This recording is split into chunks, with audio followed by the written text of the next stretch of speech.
guys, it's Shara and welcome back to my kitchen. If you're new here, I kind of share a little bit of everything and I welcome you. If you're an old friend, come on in. We're going to bake a chocolate cake today. The recipe that I'm going to share is from this cookbook called Allergy Free Cookbook. Very simple.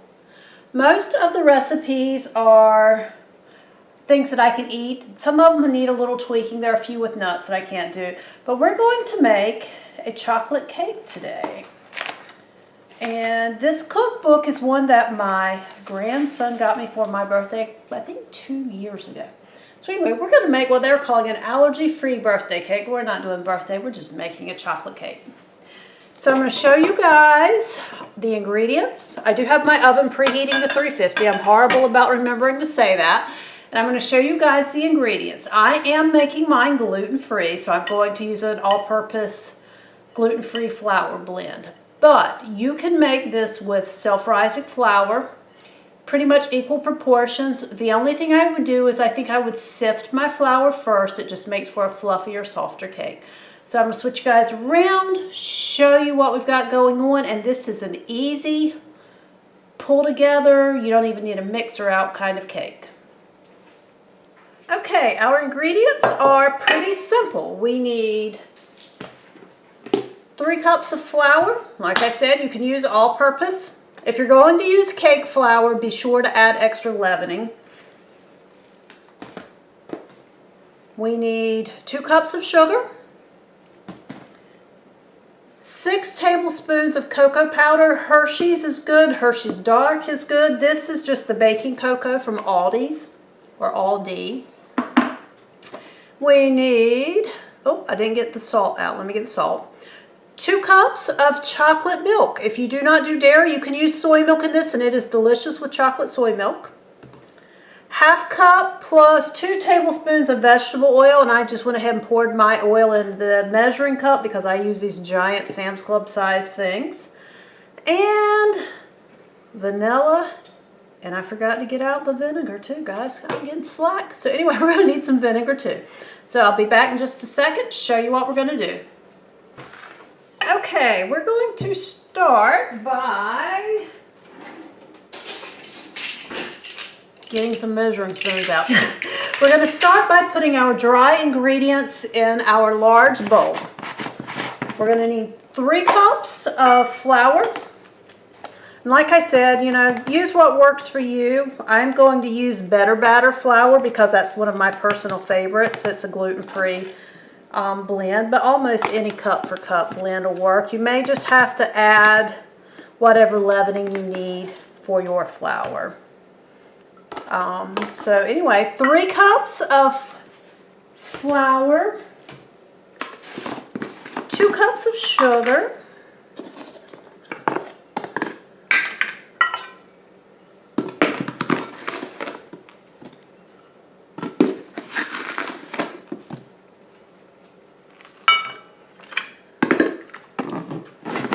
6. Guys, I almost need to film this over. I didn't even mention the baking soda either. Don't worry though, I am putting the recipe down below. It's been a long day and I'm a little scattered, so forgive me. 2 teaspoons of baking soda. And this is just your standard baking soda, nothing fancy.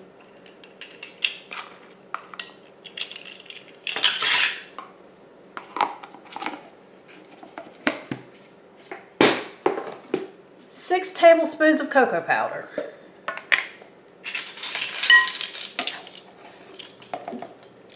2, 4, and 6.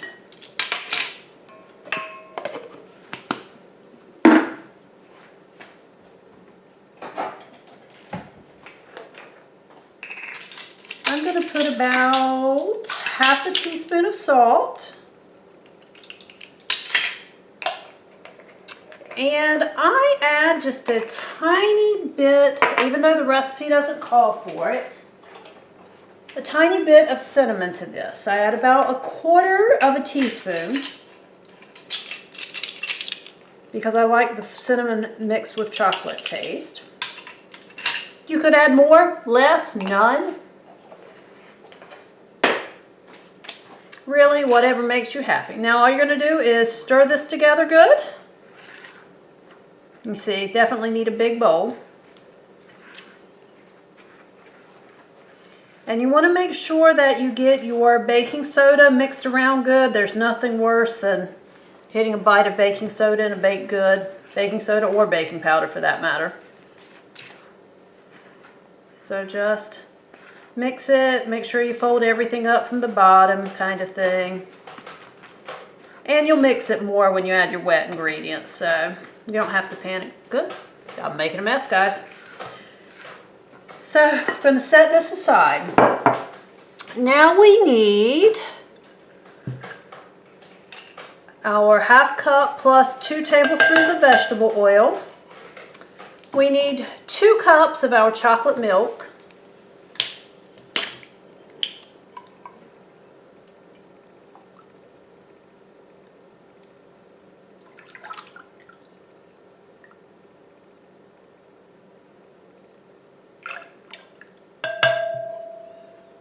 And we need 2 tablespoons of vinegar. You can use apple cider vinegars, which is what I usually have on hand, but I did not have any today. So I'm going to use just regular distilled white vinegar. Either one works. It's just to activate your baking soda. And we need a teaspoon of vanilla. And I like a pretty heaping teaspoon of vanilla.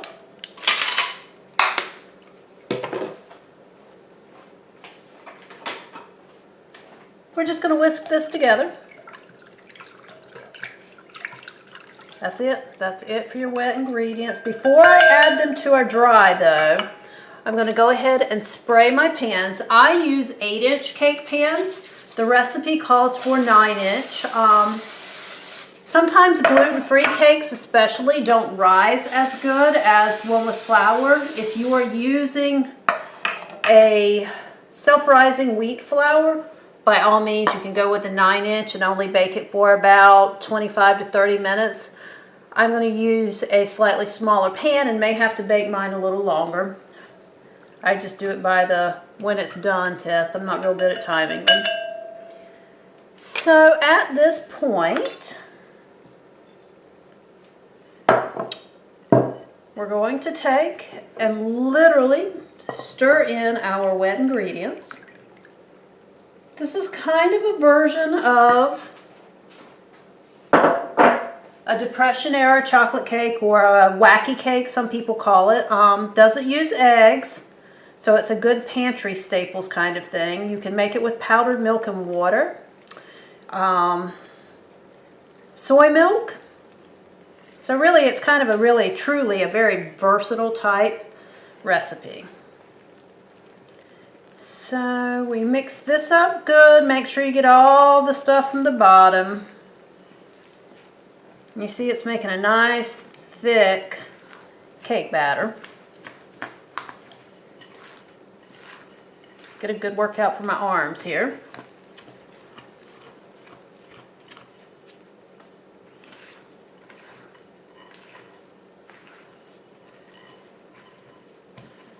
So guys, I'd really like to know, are you a chocolate cake, yellow cake? What's your favorite cake? I am an equal opportunity kind of girl on cakes. I'm not sure I've ever tried one that I didn't particularly like. Since I had to give up nuts, I do miss having like a German chocolate cake,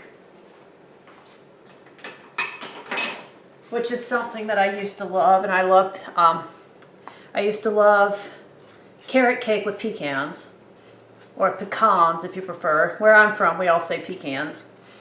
But kind of divide your batter in half between your 2 pans.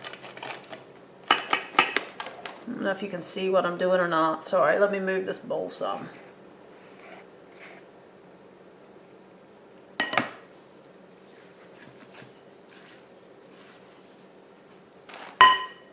I am dividing my batter in half between my two pans.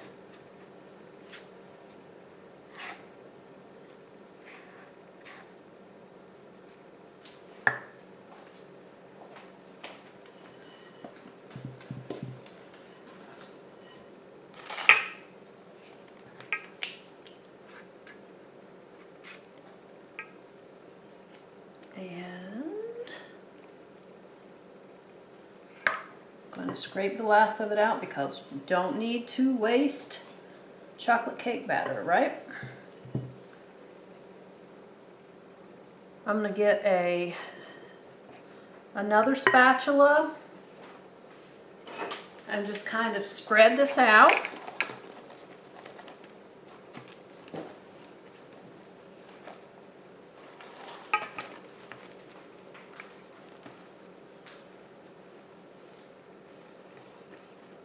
So there's one. Here's the second one, and my daughter is waiting so she can scrape the bowl and the sidelines over here. Kind of motioning to me to be quiet and not tell you that, but anybody who doesn't want to let their kids eat raw eggs, not that we ever worried about it, this is a good batter to make. And if you want this to be a little bit thinner, you could add a little bit more milk. This kind of makes a nice, dense chocolate cake. And it's, by the way, guys, it's really good with the Hershey's dark chocolate if you like the dark chocolate taste. If you make it dark chocolate, make your layers, spread some raspberry jam between them, put some nice dark chocolate frosting on it. Yum. Anyway, this one we're actually going to put just like buttercream chocolate frosting because that's what my daughter's requested. So these are ready, and yes, I'm going to lick my fingers. These are ready.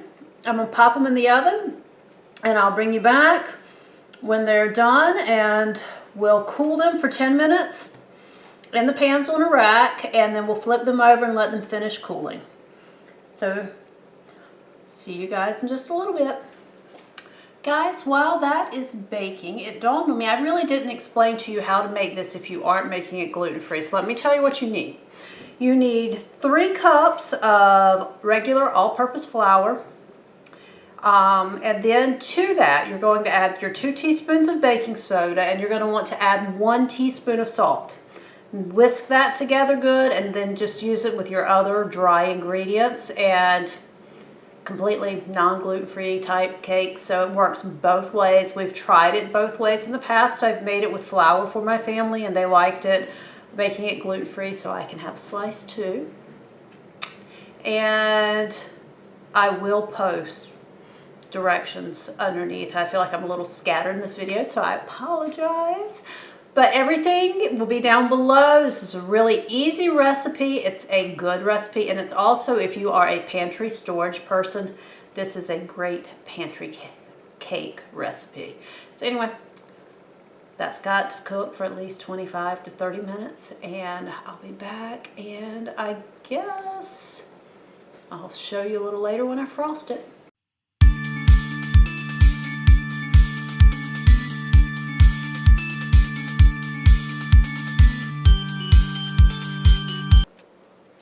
Can you guys see what I'm doing?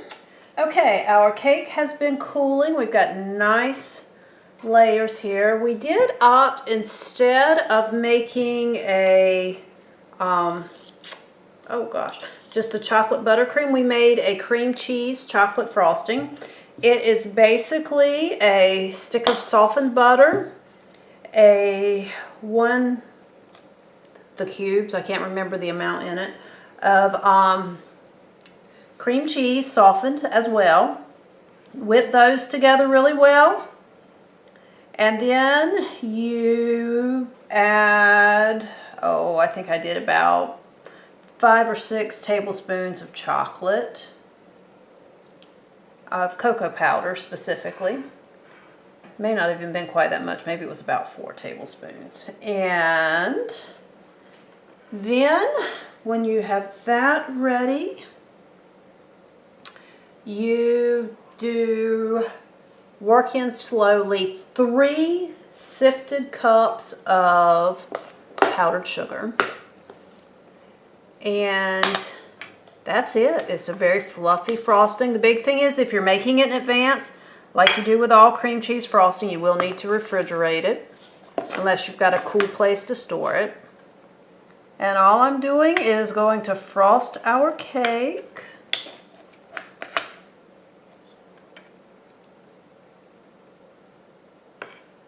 And no, I'm not perfect at this. I may come back and clean it up. I may not. It's just for a family meal. Nobody here is going to care if there's a little bit of frosting on the side of the plate.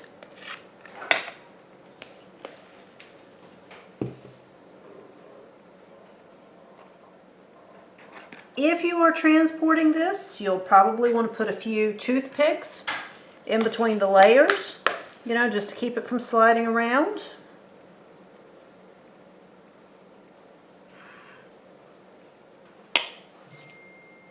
Can you get me a saucer, please? Once I get it frosted, I will slice and show you guys what it looks like on the inside.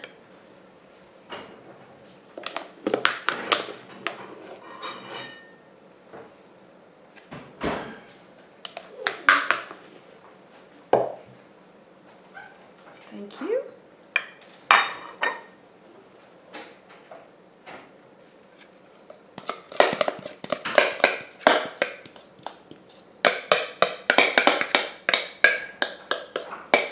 My daughter has graciously volunteered to scrape the frosting bowl as well, guys. She said she was willing to sacrifice for you guys. Take a chance on it. So this is our gluten-free chocolate cake. Obviously, I'm not a professional, but the proof is in the taste.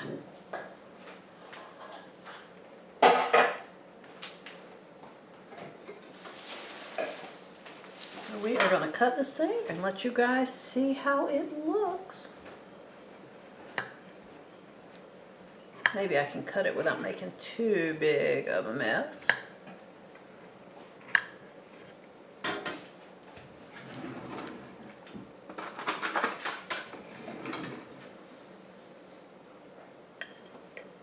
I always want to slam that door and then I shake the camera and rattle you guys around.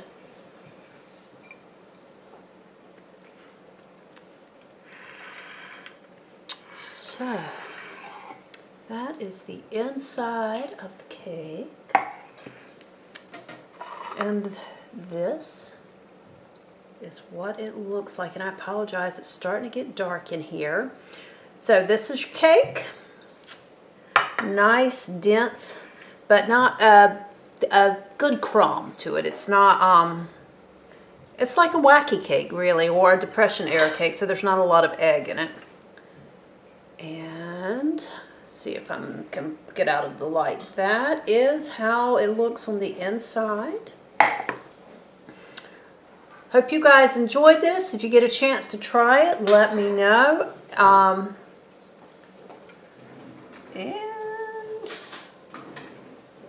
I am going to try it right now. Just so you guys can see a bite. And I got to have a bite with the frosting because that's always the best part of a cake. Oh man, it is good, guys. Anyway, hope you guys enjoyed this video. Thanks for hanging out in my kitchen with me. If you get a chance to try this, please let me know. And like I said, directions will be down below. Thanks for watching, and if you're not a subscriber, please, click that little bell, join in, and if you are a subscriber, thanks for coming back to watch. Bye, guys.